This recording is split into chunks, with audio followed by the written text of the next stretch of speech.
Hey guys, Scott from Insurance Arms, and today is National Felt Hat Day. So I thought that I would wear my really cool hat I had made at Greeley Hat Work with my friend Tim to celebrate the day. So I thought I would try something different tonight and see what the reactions are. I'm going to do what I'm calling Whiskey Wednesday with Scott. So tonight's episode is brought to you by Rebel 100. And in full disclosure, I have done a bit of pre-game before this, so if I end up naked, don't get too upset about it. What I'm thinking, or what I plan to do tonight, is I spent literally minutes scouring the internet today looking for Second Amendment news, and I thought I'd present that to you and, you know, just kill some time, I guess. So, pardon me, I have some notes. I have to wear the glasses because I can't read the notes if I don't. So I thought I would just go ahead and go over some stuff that's occurred in the past couple of weeks, maybe a little longer. Some good news, some bad news, some just news, and let y'all know where it's coming from. So first off, I want to say that the guns are coming back pretty rapidly. I see more and more every day when I go to work. Ammunition is kind of coming back, but at the same time, the prices aren't coming down. They're still up there. I was able to actually score some 308 the other day. I was pretty excited about that. Haven't seen that in months. I've got some turkey loads in because turkey season's coming up, so that was pretty exciting. The hunting calibers, for whatever reason, just aren't coming back. I don't know why. I guess maybe the companies are concentrating on the 5.56 and the 9mm or 223 because that's the popular rounds right now. But that's my thoughts on that. So I can tell you what, let's go ahead and dive on into this and see what happens. I'll be looking for some feedback to see if this is something we want to keep doing on a regular basis or if this is just stupid and nobody cares. All right, so the first thing that I want to talk about is Chipman. You know, old Waco kid Chipman. President Biden said, you know what, we just can't get him done, so we're going to pull his nomination. That's a win. I don't know who all might have, contacted their congressmen. I know I did, to the point where they're like, geez, Scott, come on, man, relax. We get it. But the fight's not over with. There's no telling who else he's going to pick that could be as bad or worse than the Waco kid. I just don't know what's next. My suspicion is because of all the BS going on that Biden's been taking some crap on, like Afghanistan, the economy, COVID, blah, blah, blah, blah, blah, blah, blah, that he's going to maybe see this as a time to attack the Second Amendment and guys like us and gals. However, the upside is that we're rolling into a midterm election, and that typically will have these rabid anti-gunners kind of calm down a little bit because they know that's a non-winner. They cannot win on that stance. So, it's kind of a good, bad, yin-yang kind of thing. But we'll see what happens. Just keep your guard up. There's going to be somebody else that's going to be nominated. It's going to be just as worse, if not worse, than Chipman. But it was a win for us, nonetheless. I will take that all day long. I don't know if it was everybody contacted senators or what, but it's still a win, and we'll take that. So recently, and this is called a slaughterhouse. It's really good. I recommend you try it out. So recently, the Ninth Circuit, which is in the federal court in California, that left coast area, ruled that the federal government was not complicit in Kate Steinle's death.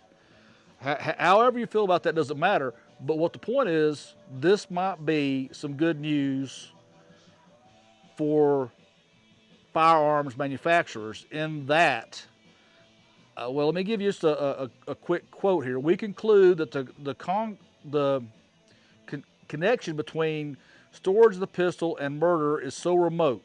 All right, that's not verbatim. That's just what my stupid self wrote down.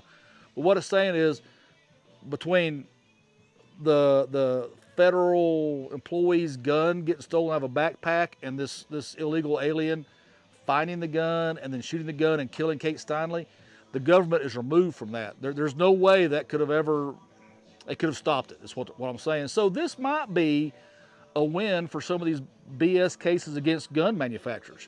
You know, for example, Mexico is suing these gun manufacturers for their crime violence in Mexico, which we all know is not our fault.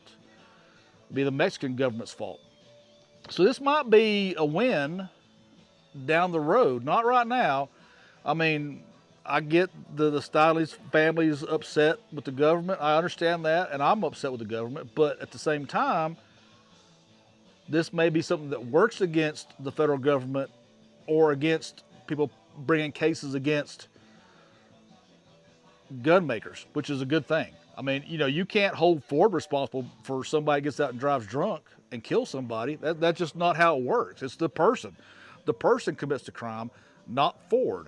So, you know, you can't hold Stanley or whoever the hell makes hammers. You can't hold them responsible if somebody takes a hammer and beats the crap out of somebody. That's not their fault. You know, or it's, you know, just paper. They recently passed a law saying that if you make a silencer or a suppressor, whatever you want to call it, in Texas, and it's 100% from Texas parts, 100% made in Texas, and sold in Texas and not taken outside the Texas state lines, you don't have to go through all the NFA bullcrap. Well, ATF was quick to, or AFT, however you want to call it, was quick to point out that's not the case, and it may not be, or it may be. I mean, you know, ATF gets their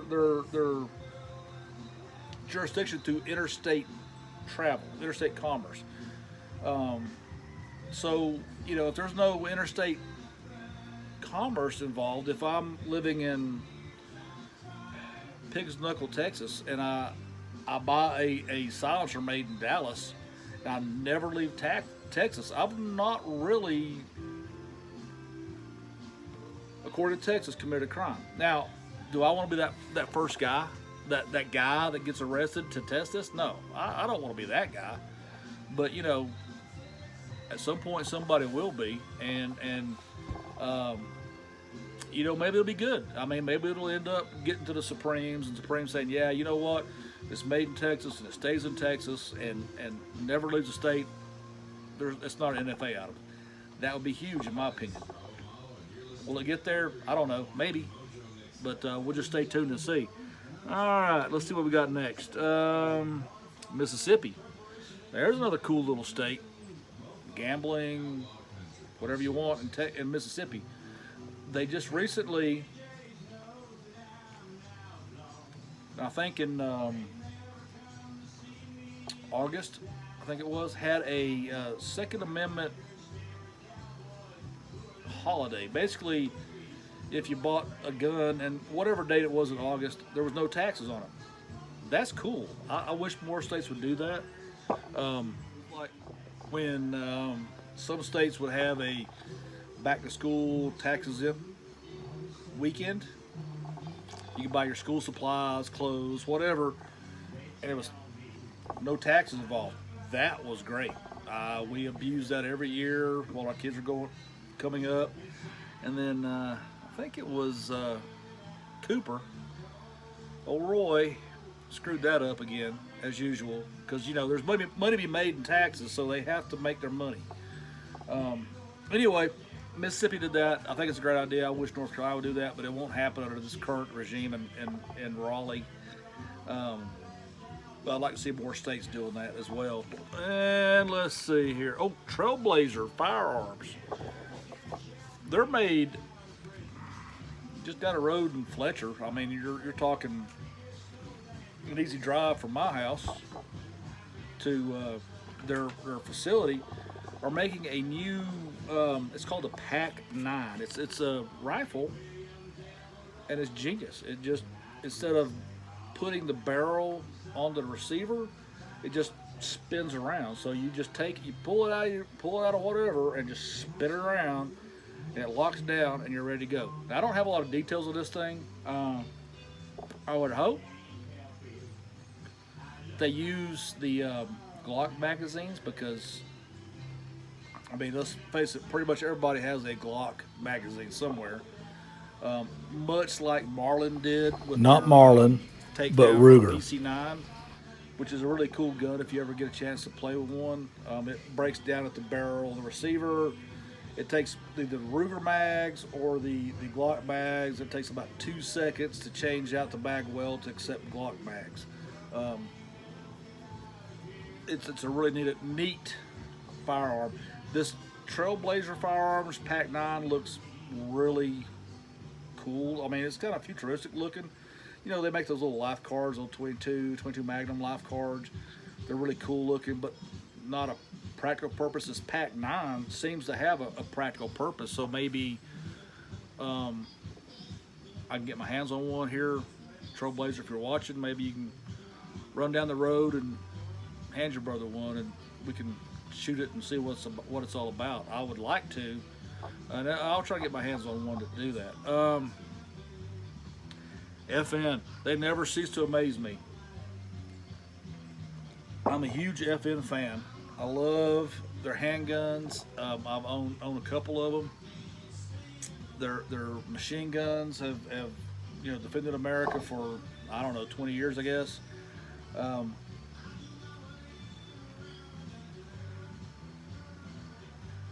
The SCAR has been combat tested and proven.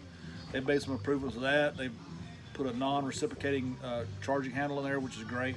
But they've come out with the FN 502. It's a 22 pistol. I mean, that's not really exciting. What's exciting about it is it's the first 22 pistol that is already cut for an RMR. Most 22 pistols on the market, you have to have them sent off or get a different slide or whatever, so you're incurring more cost. The FN 502 is already cut for an RMR, so you can put your Trijicon or your Vortex or your Holosun or whatever you want on there, and you're off to the races. You're out there shooting. And what's neat about it is it's set up just like the 509 Tactical, with the exception of the 502 is a hammer-fired pistol. The 509 Tactical is a striker-fired pistol. If they could have figured that one out, that would have been even better. But maybe down the line, they'll have that figured out. It's much like the Glock 44 is very similar to the Glock 19 in size and shape. But the round count on the 502 is more. I think it's 15 rounds versus the 10 rounds from the Glock 44. So you have 22. It's cheap to shoot. It's trigger time is trigger time. So you're shooting a 22 well, you can shoot at your 509 Tactical well. It's all the same principles of alignment, breath control, and trigger control. That's the secret to shooting a handgun well, and lots of quality practice.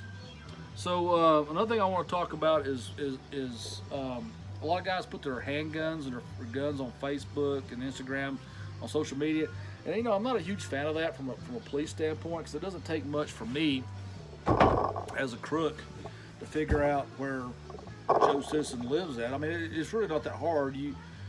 You'll put your hometown stuff in your feed, so 2 seconds I know where you live, what town you live in. A further internet search, and I know your house. So I kind of get if you got like a really cool, custom gun, putting that on there, but at the same time, it's not smart. I mean, you just got to be realistic about things. The world is not filled with good people. So just that's just a thought. Just be conscious of that. And if you do post them on there, I would blur the serial number somehow. I'd cover them up or mark them out, whatever, just so people can't, do dumb things with your serial number. Like, for example, report it stolen. Could happen. I'm not saying it will, but it could. So another thing that I want to talk about, and we'll cut this short or cut this off, is that the ATF has closed up their comment period on pistol braces. Now, I think I know how this is going to go. I think the ATF is going to say that pistol braces are illegal. That overnight, 40 million people are going to become felons. Period. No discussions, no grandfathering, no nothing. Much like the bump stock situation, they're going to become felons. You have to turn in ATF or destroy it. I don't agree with that. I've got my own personal feelings on that. I won't go into it. Make your own decisions out of that. Initially, the pistol braces were designed by combat wounded veterans to allow other combat wounded veterans to still enjoy the shooting sports. Not a problem. It doesn't change anything about the pistol. It doesn't change its lethality. It doesn't change its concealability. It doesn't make it a better murdering machine. It doesn't. There's nothing that changes other than it's easier for somebody, say, missing an arm, or somebody, whatever, some type of handicapped person to shoot and enjoy the shooting sports. What's wrong with that?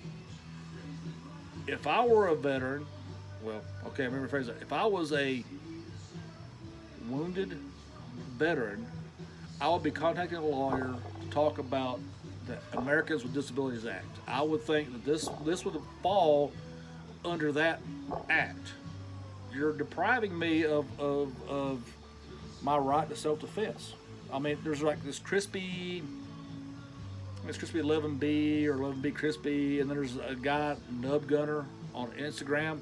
Those guys are inspiring to me. I'm an old fat guy, but I see these guys with these horrible disabilities, combat wounded dudes out there shooting way better than I'll ever shoot because of these items. And why would the government want to take that away from them? Why would the government want to take away from, the guy that was lost an arm in a car wreck? I don't get it. I never will. It's just a knee-jerk reaction to a problem that doesn't exist. Are there people using it for bad? Yes, there always will be. I can take a rock and bash somebody's brains out, and that's wrong. Is it the rock's fault? No, it's my fault. If I take my AR pistol out and do something bad with it, is it the pistol's fault? No, it's my fault because I'm an idiot and I go out and do stupid stuff. So, I have strong feelings on this, and I know where I stand on this, and you have to decide where you're going to stand on it. And at some point, that's what it's going to take is making a stand. I'm not talking about, violence. I'm not talking about anything like that. I'm just talking about just saying no. No, I'm not going to wear your stupid mask into the stupid store. I'm not going to do it. No, I'm not going to do this. No, I'm not going to do that. At some point, Americans have to learn how to say no. We don't say no nearly enough. We just take and take and take and take. And at some point, there's a breaking point, and we may be there. We may not be there. I don't know. This may be the bridge that this may be the bridge too far. I don't know. Which is a good movie, by the way. But another thing I want to talk on, just real quick, and because I've rambled on quite a bit tonight, it is probably the whiskey. Luckily, I've not taken off any clothes, so we're good. Recently, it come out that my friends at Microtech have collaborated with the Chinese on a knife. Now, yes, I know, Microtech is 100% American made. I get that. Well, this knife ain't. You don't like that knife, don't buy that damn knife. I don't care. If you like the American made Microtechs, buy those. But you can't blame a company for making decisions based on the bottom dollar. Hell, you can't get nobody to work nowadays, so you just about have to send your products overseas to get it made. Is it a good decision? I don't know. I'm not a great businessman. I suck at business. I'm not Tony Marfione, although I do know him. I've got a picture to prove it. But what I do know is that he makes a great product, and the dude's a solid guy. I mean, he's a 2A guy. He loves what he does, and he puts his passion into it. And so, a couple of knives are made in China. So what? Don't buy them. Buy the American-made knives. Buy the ones that are made in Mills River. I mean, it's not a huge deal. On one hand, I get where you're saying, they've branded themselves as American made. On the other hand, it's 2021. You can't get people to work. Everything's going up price-wise. So if you can figure out a way to keep the prices down, I mean, maybe if I was a big business, I would do something like that. But this, all this internet hate on him is getting ridiculous. He made a decision for his business. You like it or you don't. Either buy them or not buy them. Quit bashing the dude. I mean, he's making a business decision. That's all it is. So anyway, that's a good stick right there. So anyway, 500 likes, or I'm sorry, is your six covered, Rick? 500 subscribers, and we're giving away a Microtech. Hell, if you give me to 1,000, I may come mow your yard. I don't know. But anyway, we're getting there. I appreciate all the comments. I appreciate all the love everybody's been pouring out. If you see something that you're like, hey, this would be kind of cool if Scott would test it out, let me know. I'll try it. I don't care. And I've got a couple ideas that I'm mulling around in my head. One of them being some simple, hacks for like you're out in the woods and it's raining like it is right now. How do you start a fire? I know a couple of tricks, so we may try something like that. And if you like it, you like it. If you don't, you don't. I just let me know what you like and what you don't like. So anyway, I rambled on enough tonight. Let me know if you think Whiskey Wednesdays with Uncle Scott is a great idea or a piss poor idea, and we'll take that into consideration. In the meantime, guys, y'all have a great night and take care.